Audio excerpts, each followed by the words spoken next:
What do you think? Too big? Yeah, definitely. Greetings, everyone. Welcome to Kneel First, Rise Faithful. I'm Janice Rose, and today's topic is lilies. You know, that fragrant flower that seems to abundantly appear as we approach the Easter season. If you're unfamiliar with the look of a lily, I'm sure you've experienced its sweet aroma as its fragrance captivates our senses. Lilies are much loved and celebrated across the globe. They hold a strong timeline and have been around for over 3,000 years.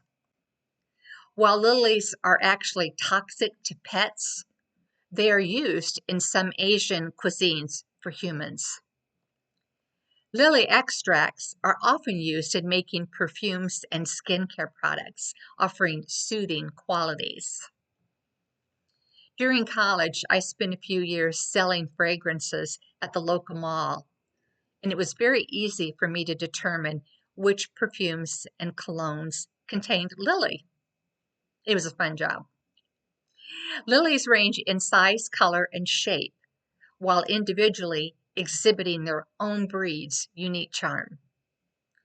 Typically, the lily flower symbolizes purity, devotion, love, and joy, with meanings expressed by their significant color. For example, white is for innocence and sympathy. Pink is for grace. Deep red for love. Yellow for joy and happiness. Orange for enthusiasm. And purple for success. Lilies, with all their beauty, are directly mentioned in Scripture 13 times. In Hosea, 1 Kings, Song of Solomon, 2 Chronicles, and the Gospels of Matthew and Luke. The most powerful sermon we hear today actually came from the lily. In Jesus' longest speech, the beautiful Sermon on the Mount, Jesus taught the apostles and those listening the foundational laws on which to live.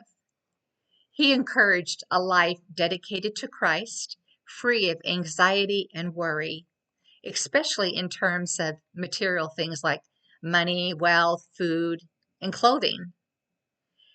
Jesus specifically referenced lilies when teaching about God's care.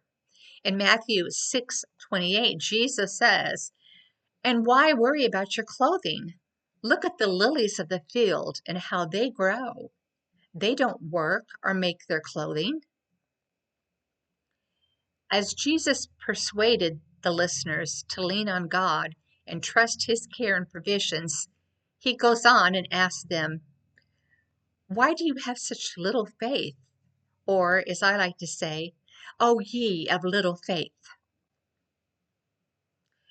God created the lilies and he cares for them. He will do the same for us. But we must trust him and turn all our worry and anxiety over to him.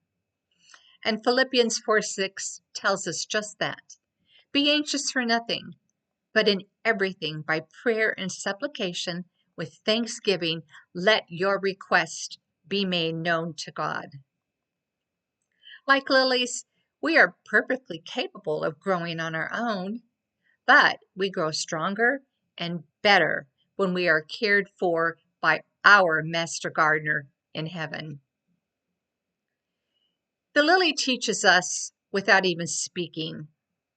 In biblical times, lilies were known to cover entire fields with little to no human interaction. Lilies truly tell of God's love for beauty and his faithful care over all he has made. And if the Lord clothes the lilies with such splendor, we may rest assured that we, his children, are never beyond his care. Before I close, I would like to share a little tip about lilies. According to Books.com, the growth of lilies in a vase or vase can be prolonged by removing the pollen from the center of the flower. I've removed this pollen. However, you must be careful because it stains. And there you have it, a little insight into lilies. Now go out and buy some for Easter. And check back tomorrow as I'll be sharing thoughts on pinball. That's right, pinball. Woo! Thanks again. I'm Janice Rose with Kneel First, Rise Faithful. I'm a Christian speaker and author. I would love to share one of my messages of hope and renewal in greater detail with your group. You can find me on Facebook, Instagram, YouTube, and my website, janicerosespeaker.com. As always, kneel first, rise faithful. God bless you.